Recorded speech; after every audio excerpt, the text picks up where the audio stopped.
Hey, everyone. It's Rochel Marie Lawson, known as the Queen of Feeling Fabulous, and you have tapped into the Blissful Living Podcast, where we talk about wellness, wisdom, and wealth. And today, my guest is just an amazingly fabulous woman.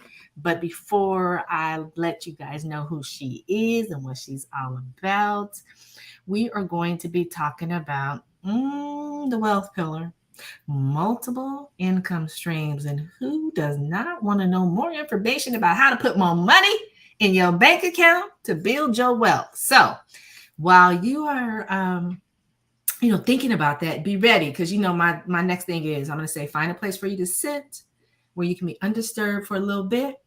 Get you something to write with, get your favorite beverage, and tell the family that you want to just take a few minutes for yourself so that you can get things together so you can step out and be that brave, bold, and unstoppable woman managing her multiple streams of income that will create future financial wealth for your family. So while you're doing that, let me take care of business. I want to thank our sponsors. The first sponsor, I want to thank Blissful Living for You at Blissful Living, the number 4, the letter U.com. They have an amazing amount of information to help you build the pillars of wellness, wisdom, and wealth. And it's all done in a holistic, synergistic manner. So everything is of the essence to build that solid foundation so that you can last like those ancient pyramids that are still in Egypt today. Solid foundations of wellness, wisdom, and wealth. You can't have sustainability if you don't have those solid. In addition, there's some fabulous events that's going to be happening and you need to be in. If you're a brave, bold, unstoppable woman, think you are, want to be, itching to be, feel you need to be, then you need to be in the house at the Brave, Bold, Unstoppable Woman Summits happening in the areas of Washington, D.C., Atlanta, Georgia, and San Francisco, California this year.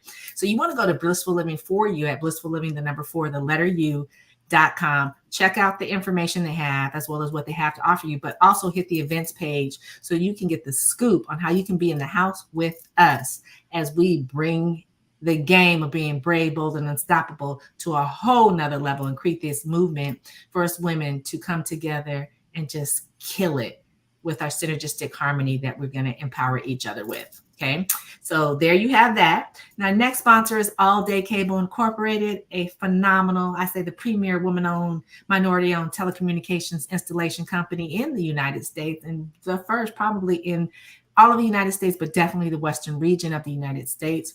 They specialize in installation of voice, data, fiber optic cabling, basically your whole network distribution, whether you have wireless access points, modems, routers, audio, video, speaker, television monitors, whatever it is that helps you to be that business, that person that's thriving, and you are able to make the right connections when you pick up that computer and open it up, or you call it on your phone, or you're doing video conferencing, whatever it is, you want to make sure that your connections are right.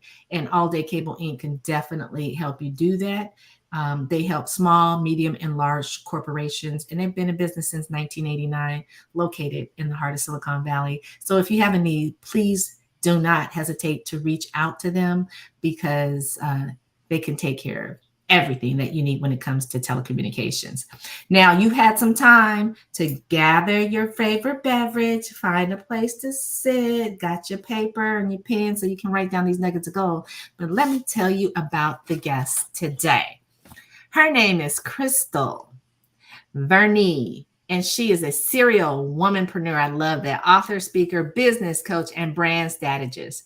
She owns Divas and Dolls Fitness, a pole and sensual dance studio, Cirque Sensual, a sensual aerial dance brand, Simply She, a coaching and consulting firm, and Krystal Vernee is her personal brand. An engineer by trade. Ooh, I am too. Krystal knew that entrepreneurship was the ultimate goal early in her professional career. She has always been passionate about empowering women, creating safe space for them to unapologetically be themselves, brave, bold, unstoppable ladies, and providing the support they need to transform their passion into profit. Krystal encourages others to tap into their genius zones through her signature coaching program, podcast, and TV show, The Brand Builder Blueprint. Trademark. She teaches coaches and consultants how to monetize their expertise and create multiple streams of income so that they can build a profitable and sustainable business. And I told y'all, I'm bringing it. I bring it. I've been doing it for almost 14 years.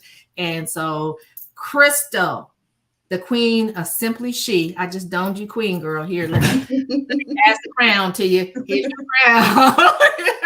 Don't keep putting my crown on. Yeah, girl. Welcome to Blissful Living Podcast. It's a pleasure to have you.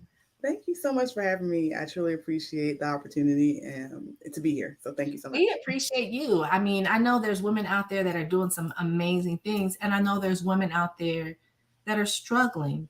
And when it comes to having multiple streams of income, it's very important. I'll tell any woman today, when I was growing up, it was like, oh, and particularly as African Americans, it's like, oh, get a good education, go to school, go to college, find that man, and get that good government job and stay in there and retire from your good government job, and you'll be taken care of.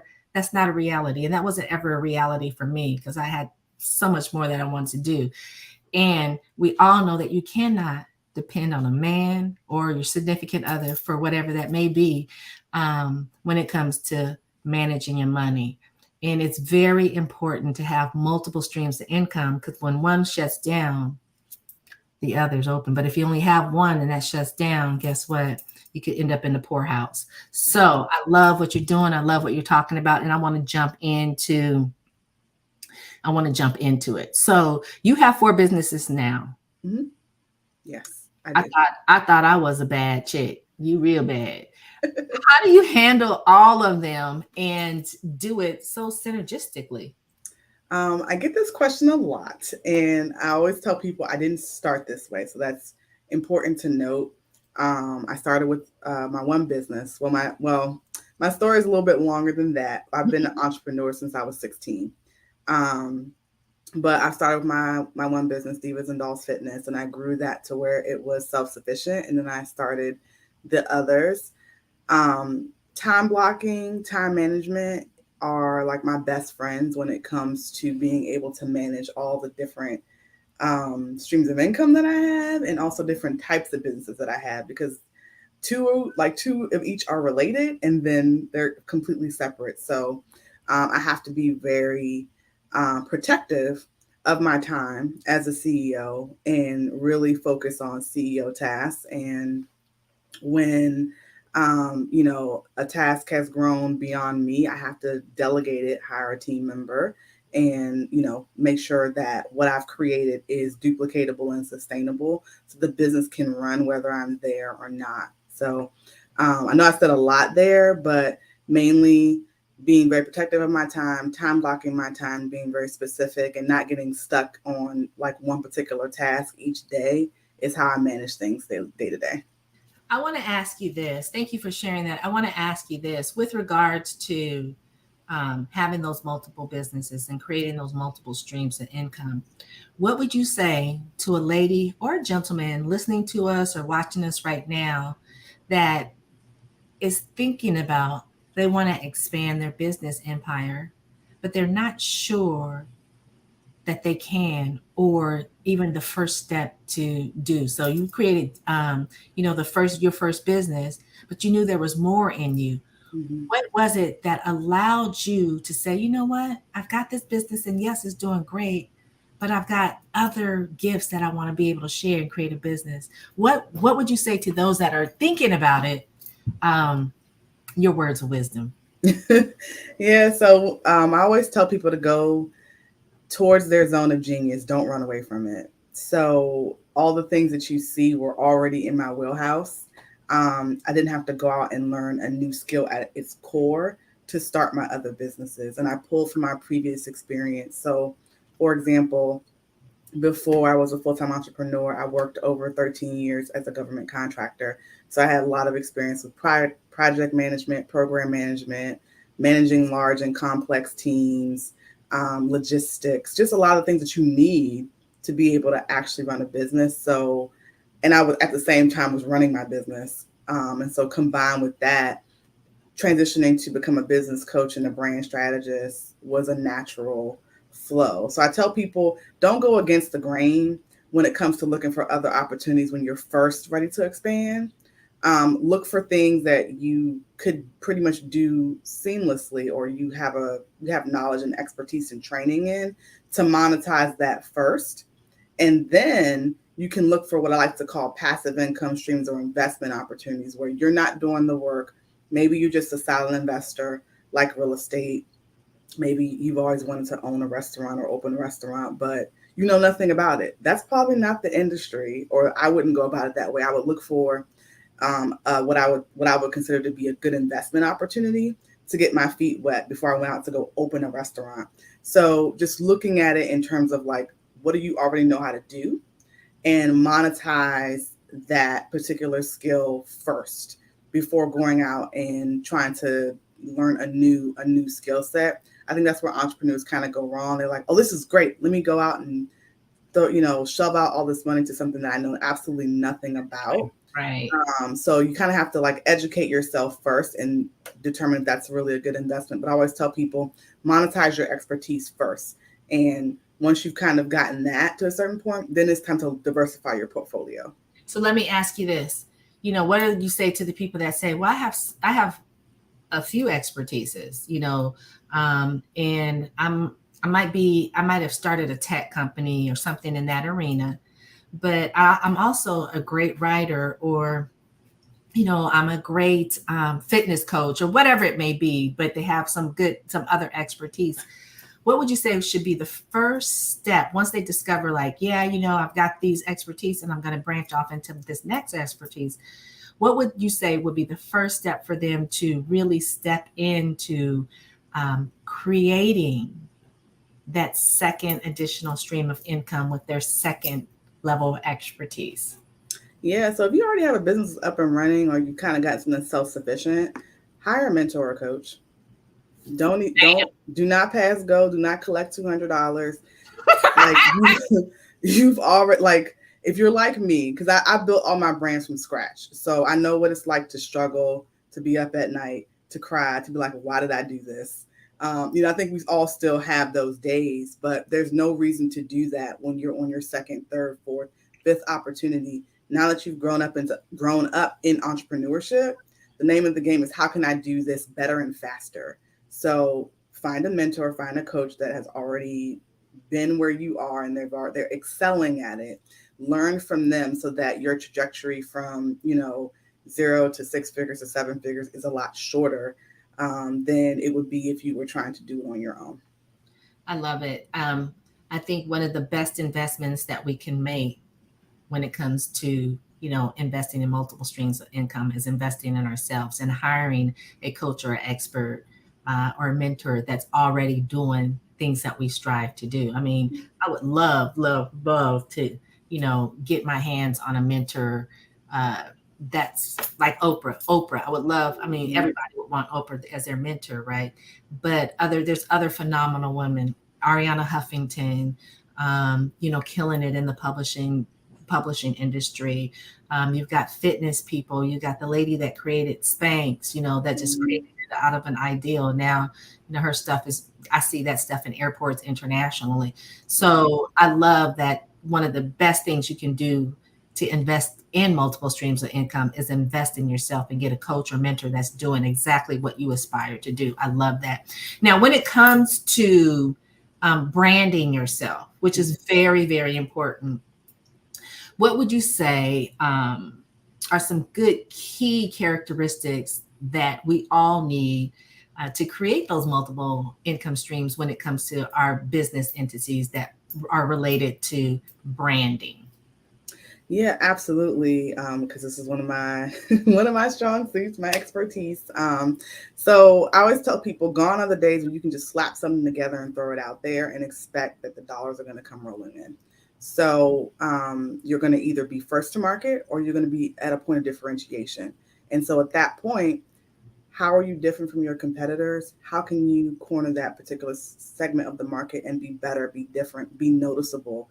And if you're using clip art to make your logos and put your pictures together, people are going to question whether or not you can actually do the job.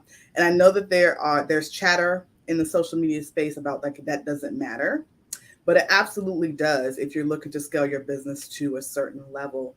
I mean, I'm a personal attest to this, and all the brands that I have people say they literally work with me because I looked legit. Like that still happens. So you have to be able to do the work, but you also have to look the part, especially if you're looking to scale to that 6 7 8 figure level. No one's going to hire somebody where they look like they kind of cut and paste things and put it together. But I think ultimately starting with your the core values of what your brand is going to be about. What's your brand story? Why are you doing what you're doing? um, what's the mission? What's the vision? It's all about creating community and having something that people can get behind. So it's not all about the money, but it's also about an impact. And so, how does your brand do that for the particular audience that you're serving? Because branding is much more than fonts and logos. So I also want to make that clear, right? Yes. You look and project and communicate a certain way as it relates to your brand, but it's also about how you do the thing that you do, your intellectual property, your customer service, the client experience, delivery, all of that goes into your brand. So those are some of the things that I think people should think about when it comes to, building their brand.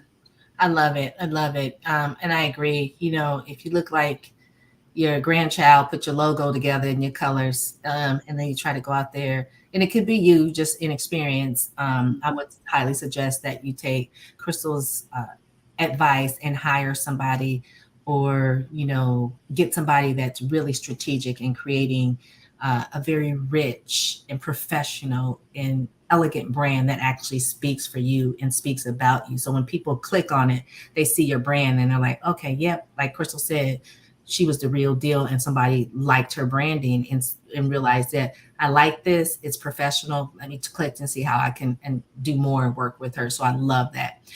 Where should entrepreneurs start when it comes to increasing their income streams? And what are some of the examples that you have to share with us about doing this? Yeah, so again, your zone of genius when it comes to increasing your income stream. So typically, and when I work with clients, we look at what their core product or their main product or service is, and we branch out from there. We reverse engineer Mm. different types of offerings that could be viable for your particular business. So what that means is, let's say you have a graphic design company. We're not going to go out and start offering lawn care services because you're laughing, but people people think, oh, multiple income streams. Let me go start a completely different business, a completely different industry.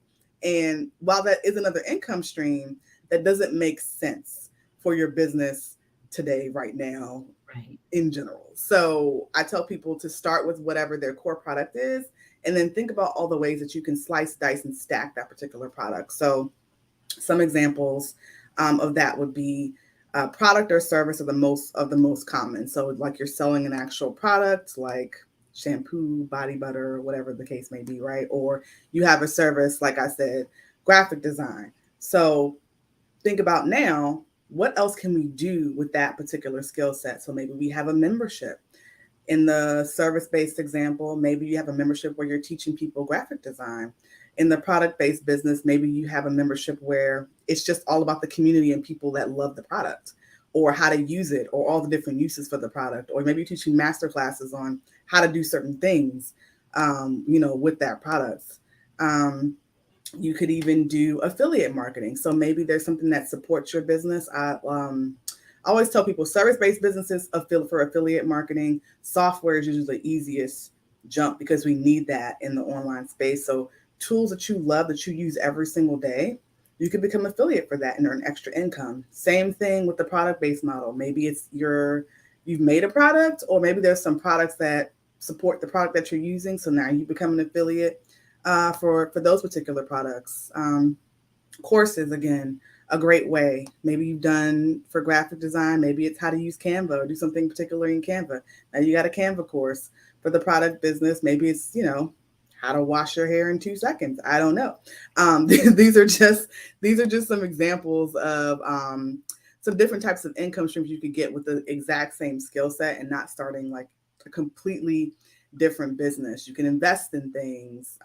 You can have licenses and royalties, maybe for your particular brand, white label, all these things. And you can do that with service-based or product-based. You can white label. Tony Robbins does that, right? For his brand, you can be a Tony Robbins coach. And that means something to Right. people, in the coaching industry, the personal development industry. Same thing with your product. If you have the shampoo, maybe you license that out to a lot of different stylists. They have their own shampoo. You know what I mean? So a lot of different applications, a lot of different ways to earn from what you're already doing. You don't have to have a completely separate business to be able to do that, and that still counts as another income stream. So you mentioned something, and I don't want to like overstep it because people, we know what it means, but you mentioned the word white label. Mm-hmm. Can you share with the listeners exactly what white label is? Yeah, so white label is the concept of there's a vendor somewhere that has made a particular product and it's, or service, tested, prove the methodology works. And so now what they're doing is they're allowing you to sell that product or service with your own branding on it.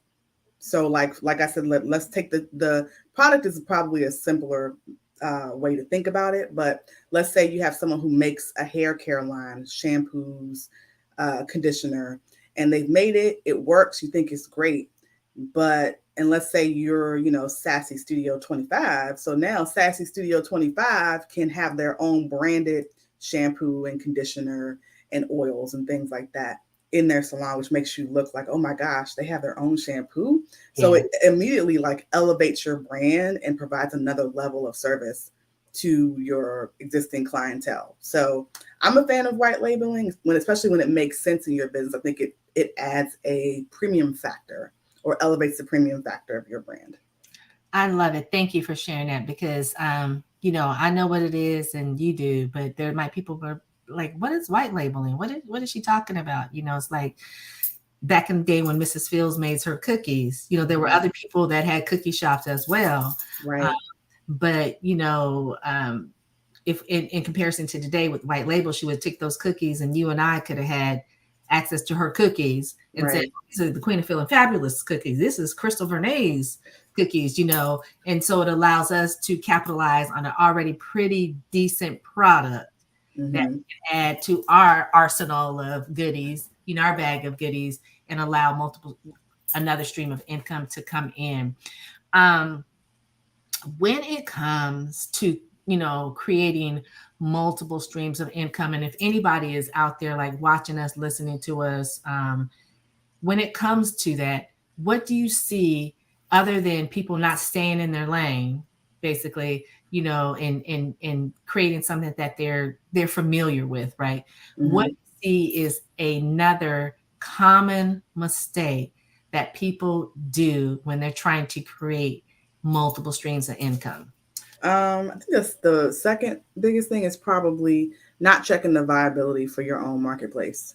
So you create this product in the blind without doing what I would call market research, meaning literally asking the market, do you want this? Would you buy it? I think after a certain level, yes, it's always about you. There's always going to be some level of experimenting and testing because marketing is science. And it's not an exact science all the time. So you are testing things with your audience, but I think it becomes important to ask before you create anything new, especially in the digital space.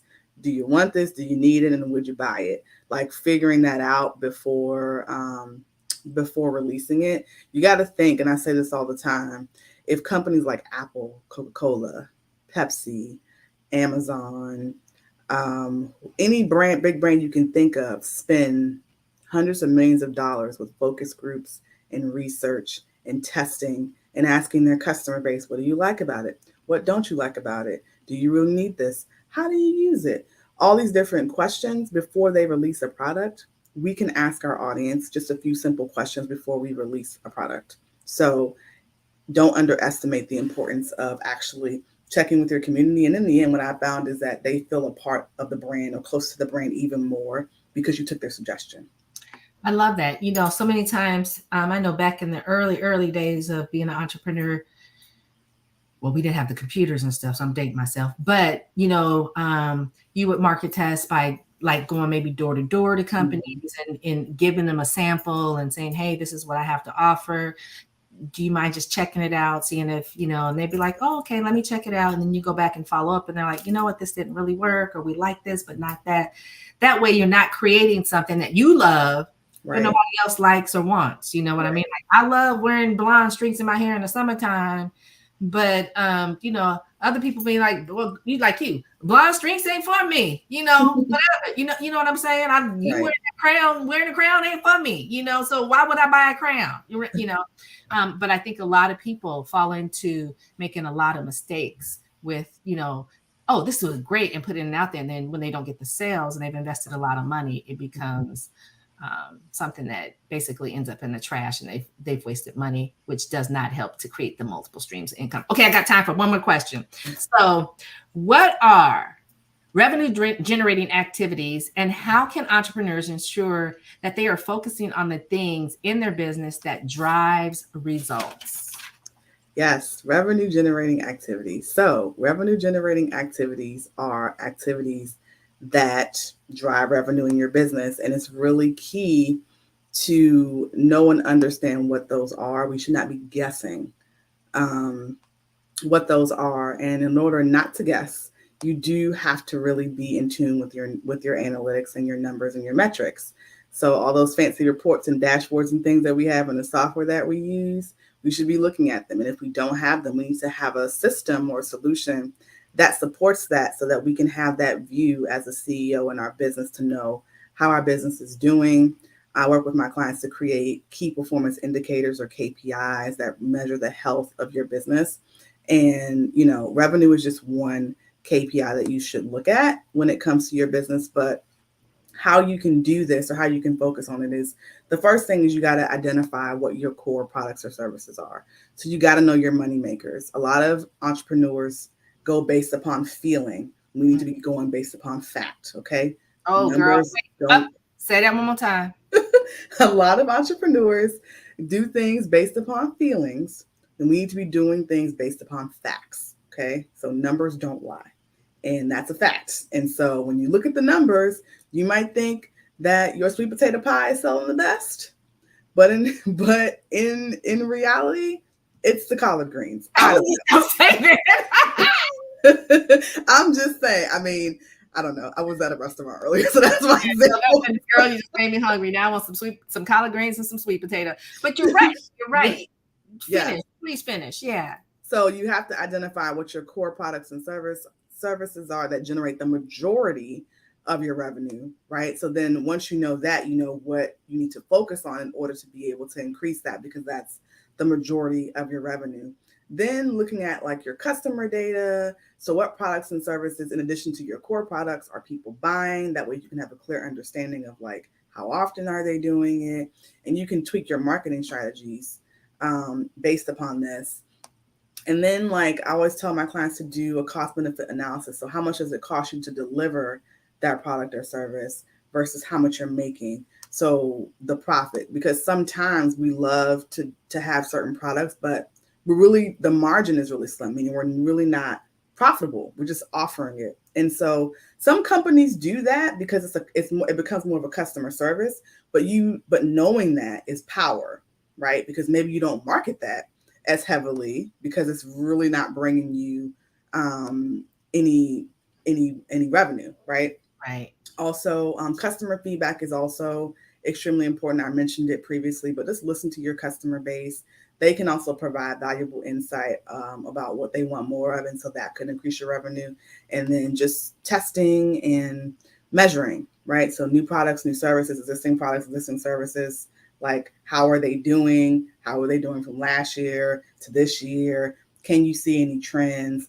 All this information ultimately helps your business run better. I know it sounds really boring, and I personally love this stuff because I'm a numbers girl and a data geek. So that's why people hire people like me to like be excited about it and explain to you what it means. And so to teach you how to also become excited about it, or at least hire somebody that's excited about it, and that will help you in that capacity. But I think ultimately that's really how you're going to focus on revenue generating activities, is just having the knowledge of knowing what's driving the revenue in your business. I love it. And there you have it. There you have it. I have 17 other questions I want to ask you, so I'm gonna have to bring you back because as soon as you start, I'm like, oh dang, I want to ask this, I want to ask that. But our time has come, and so Krystal, thank you so much for being here and sharing this because I think it's very important information for us entrepreneurs, women and men, to understand that just because you have another great idea, without testing it, without understanding where your revenue is coming from with the products you have, without spending a lot of money creating something that you feel is really good, but nobody else is feeling it, um, this can just save you so much. So thank you, thank you, thank you. Lots of nuggets of gold, words of wisdom. So if anybody wants to reach out and connect with you, how can they do that? Yes, you can connect with me on social media. I'm on Instagram at I_simply_she, Facebook at I_simply_she, YouTube at I_simply_she, LinkedIn at Krystal Vernee, and on the web at www.isimplyShe.com. Love it. Krystal Vernee. And I was saying Vernee. Girl, why didn't you correct me? I was going Vernee. to, but we went past it. So I was like, okay, we'll catch it. You know your name is the most words we hear in our world, right? In our space. Thank you so much. Thank you. You guys, Krystal is one of the speakers at the Brave, Bold, and Unstoppable Woman Summit. And her information will be in the show notes. So if you want to get more information, you want to connect with Krystal, because we're going to dive deep there. You definitely want to go to Blissful Living for You and check out where the events are going to be. And then also I'm going to drop this on you that we will be having a virtual summit, and Krystal is going to be one of the guest speakers, the virtual summit. The Brave, Bold, Unstoppable Women's Virtual Summit, as we lead into killing it for the rest of this year. Because you know what? We are all more than halfway through this year, and it's going by so fast. So why not be able to have people like Krystal, myself, and other brave, bold, and bad unstoppable women help you to upscale, uplift, empower yourself to be the greatest asset that you can be in your life and for those that you love and care about. So I'm going to lead into thanking our sponsors, Blissful Living for You at blissfulliving.u.com. Again, check them out. Go to events and see exactly where the events are happening in the DC, Atlanta, and San Francisco Bay Area this year, as well as just getting familiar with what they have to offer. And then also our other sponsor, All Day Cable Incorporated. Again, if you're a small, medium, or large size corporation and you need a solid premier telecommunication installation company, you definitely want to reach out to them, particularly if you're in the western region of the United States, because they are located in the heart of Silicon Valley. And as always, I like to say thank all of you. If you love the show, please subscribe to the show, share it with everybody you love and care about, because we work on the pillars of wellness, wisdom, and wealth so that you can have that solid foundation so that your legacy can last like the ancient pyramids or the great pyramids from ancient Egypt that are still being seen by millions of people each and every year. So with that being said, thank you all. And I'm wishing you wellness, wisdom, and wealth so you can create those multiple streams of income and allow that financial legacy to set forth in your life and be there for those that you love and care about. Until next time, this is the Queen of Feeling Fabulous Law, Rochel Marie Lawson, signing off. And I say, have an amazing, fabulous day. Goodbye for now. Bye.